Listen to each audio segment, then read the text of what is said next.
Andhra Pradesh BC సంక్షేమ సంఘం రాష్ట్ర అధ్యక్షుని. ఈరోజు కడపలో బీసీ సంక్షేమ సంఘం జిల్లా కార్యాలయంలో జరుగుతున్న ఈ సమావేశానికి వచ్చినటువంటి జిల్లా అధ్యక్షులు, ఉపాధ్యక్షులకు, మహిళా నాయకులకు, అలాగే మండల కమిటీ మెంబర్లకు, మండలాధ్యక్షులు ప్రతి ఒక్కరికి పేరు పేరున ధన్యవాదాలు తెలియజేస్తున్నాను. అలాగే కుల సంఘాల నుంచి వచ్చినటువంటి ప్రతి ఒక్కరికి పేరు పేరున ధన్యవాదాలు తెలియజేస్తున్నాను. ఈరోజు విలేకరుల సమావేశానికి ముఖ్య కారణం దేశవ్యాప్తంగా కుల గణన ప్రభుత్వం వెంటనే చేపట్టి బీసీలకు లెక్కలు తేల్చాలి.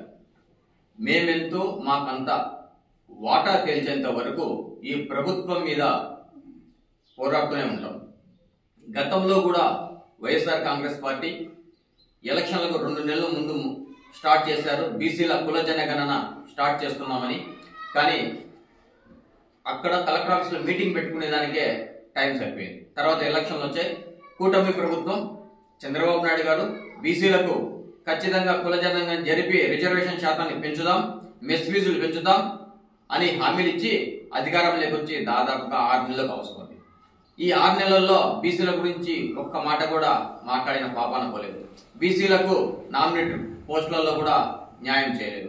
అలాగే ఫీజు రీయింబర్స్మెంట్ కూడా స్టార్ట్ చేయలేదు. మరి ఎప్పుడు మీరు మళ్ళీ ఎలక్షన్లు వచ్చిన తర్వాత కుల జనగణన స్టార్ట్ చేస్తారా అనేది కూటమి ప్రభుత్వాన్ని ప్రశ్నిస్తున్నాను.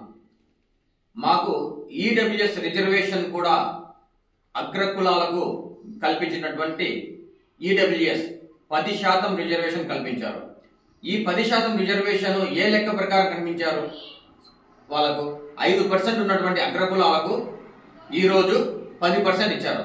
అగ్రకులాలు వెనకబడి ఉంటే 1% లేదా 1.5% వెనకబడి ఉంటారు. మరి వారి కోసం 10% రిజర్వేషన్ కేటాయించడం ఏమిటి? బీసీలు జనాభాలో దాదాపు 54-55% ఉన్నారు. మరి వాళ్ళకి 27% రిజర్వేషన్ కల్పించడం ఏమిటి? దాంట్లో కూడా మైనార్టీకి 4% రిజర్వేషన్ కల్పించారు. దాన్ని కూడా కట్ చేసి బీసీ దాంట్లోనే ఇస్తున్నారు. ఈ 27 ప్లస్ 4 కలిపి ఇవ్వండి. ఉద్యోగాల్లో రిజర్వేషన్ లేదు, ఉపాధిలో రిజర్వేషన్ లేదు, కులగణన లేదు. అసలు బీసీలకు మీరు ఏం చేయాలని నిర్ణయించుకున్నారో మాకు అర్థం కావడం లేదు. ఎస్సీలకు లెక్కలున్నాయి, ఎస్టీలకు లెక్కలున్నాయి, చెట్లకు, పుట్లకు, రోడ్లకు, ప్రతి దానికి లెక్కలున్నాయి. కానీ బీసీలకు లెక్కలు లేవు.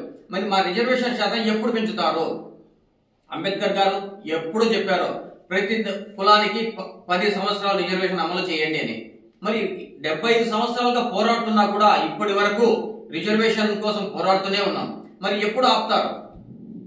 కాబట్టి దీనిపైన రాష్ట్ర ప్రభుత్వమా లేదా కేంద్ర ప్రభుత్వమా, ఆ 2 ప్రభుత్వాలు ఏదైనా సరే ఒక నిర్ణయానికి వచ్చి బీసీలకు మేము ఇది చేస్తామని చెప్తున్నారు, ఏది చేయడం లేదు. ఇంకా ఎంతకాలం రిజర్వేషన్ల కోసం కొట్లాడాలి?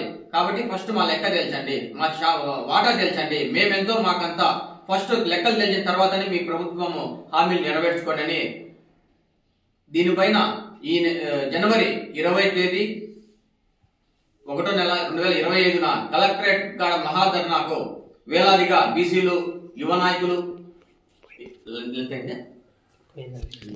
టైం అయింది కదా